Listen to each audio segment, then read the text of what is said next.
been on Todd Sabry for 3 years, and he's going to speak to us now about his experience. So we'll turn it over to Chris. Hey everybody.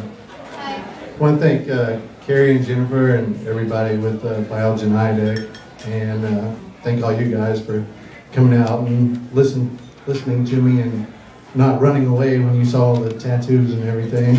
So, wanted to talk to you about a couple of things tonight. One of them is goals with MS, and the second one is something I like to talk about a lot, which is myself. So, I was probably about 9 years old when I was out in the backyard behind my parents' house, and I was just playing around basketball, riding a bicycle, and I heard this huge noise coming down the alley, and I thought, what the heck is that? And it got closer and closer, and I realized, it's a garbage truck. When I saw these guys on the back of the garbage truck, they were laughing, having a great time, and looking through all the trash and stuff, and getting to pick out all the cool stuff, and I thought, I'm going to be a trash man. I had set my first goal in life to be a trash man, and that was one of the best things ever. You can joke around with your friends, you get to look through everybody's stuff, pick out the cool crap, and man, what could be better than that? So, anyway, a few years went by and I started noticing sports. I got really involved in baseball and basketball and football, and things got a little seriouser with that, and I found out, man, you get to play sports, games, all day. You can be on TV, people will watch you play these sports. You get paid to play sports, and I think trash man's out. I'm going to be a professional athlete. So I set my second goal right there to be a professional athlete. Well, a little more time went by and got a little older, closer to high school, and I discovered rock and roll. And I thought, man, this is pretty cool. So started a few bands, picking stuff around. My first band was me and my best friend, just two guys, but we were a band. So started finding out that, man, these guys are on TV, they're getting a lot of attention. You can be the ugliest dude in a band, and you can get a supermodel girlfriend. I don't care how ugly you are, you get a supermodel girlfriend if you're a rock star. So I thought, that's it. I'm going to be a rock star. So worked real hard at that, played my guitar every single day, night and day, had it with me all the time. Things got a little seriouser as we went on down the road. All through high school, played in garage bands, moved up. When I got out of high school, we played clubs, all the nightclubs around Dallas, Greenville Avenue, Deep Ellum, all over the place. We spread out around Lubbock and Oklahoma City, and we were getting a pretty good name for ourselves as a local band. And after a while, the music was getting better and better, and so we started to take it a little bit further, and we spread out to Houston, a few other places, got a little bit of management behind us, and we ended up making a video for MTV and VH1, and had pretty good luck with that. We played all around the U.S. and all the Blockbuster video stores.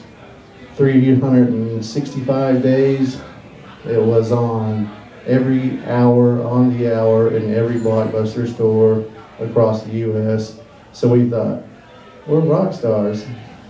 The only problem was we weren't making any money, but we were still having fun. So that was, well, I got a beautiful wife, so. and thanks for reminding me that today is my daughter's 14th birthday, so everybody give her a big hand. She doesn't embarrass too easily. But yeah, we've already had that conversation. Stay away from rock and roll people, and of course I don't think it's done much good because I've seen a lot of kids come over with long hair and all that stuff, and I thought, oh man, here we go. I know what they're doing.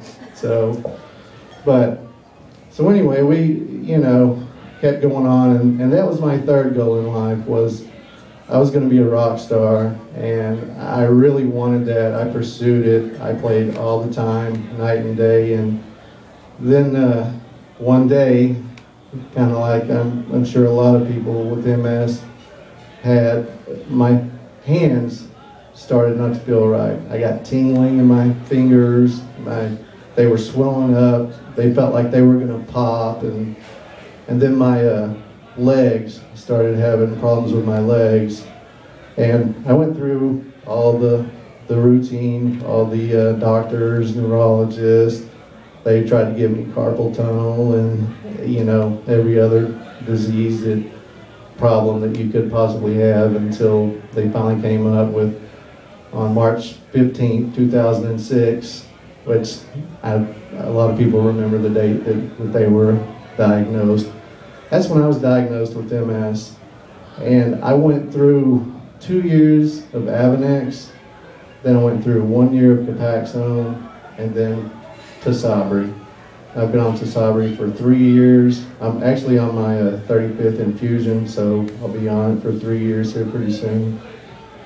And I honestly believe that Tisabri has changed so much for me in my life that if I hadn't made the switch to Tisabri, I probably wouldn't be standing here today talking to you guys.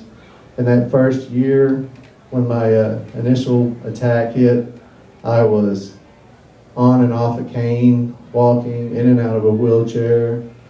I had several problems, and then through the next years, while on Avonex, Copaxone, then Tisabri, the first year was really rough, but then I decided I can either lay down and die, or I can set new goals, figure out ways to do old things new ways. And so after a year of, you know, struggling, figuring out who I was again, I picked up the guitar again and started trying to play it. My hands were still numb, so I taught myself how to play the guitar with numb hands and fingers again.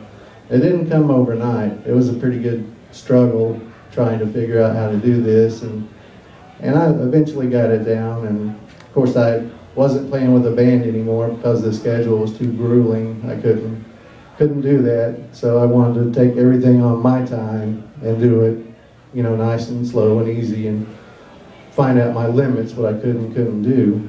So I ended up putting out a couple of solo CDs over the next couple of years, and I kept a journal from the very first time I'd gone to the doctor when I found out that I had MS, and kept that for quite a while. And then around 2008, 2009, I kind of turned that into a book, which I had no intention on being an author or writing a book or selling a book or anything. And, you know, looking back, that was never a goal, but I kind of think that goal was given to me, you know, to be who I am today, and to be here talking to you guys about my experience with Tisabri and the other drugs and how everything affected me. And also on Tisabri, my MRIs had come back. Every MRI for the last 3 years that I've had no new lesions, reduced size of lesions, and no activity in my lesions. So other than my first attack, you know, I've been doing pretty good. I still have flare-ups every now and then, like most of us do. The heat still bothers me really bad. I have scar tissue on my spine, so my hands are still numb, tingle sometimes. Fingers feel like they're going to pop every once in a while. But the big thing for me was keeping goals, changing goals. And whether you have MS or not, sometimes in life we all set a goal when we're young, then find out we're going down a different road. We change that goal, maybe change it again later, get in college and figure out oh, I'm not going to do that. I'm going to do this.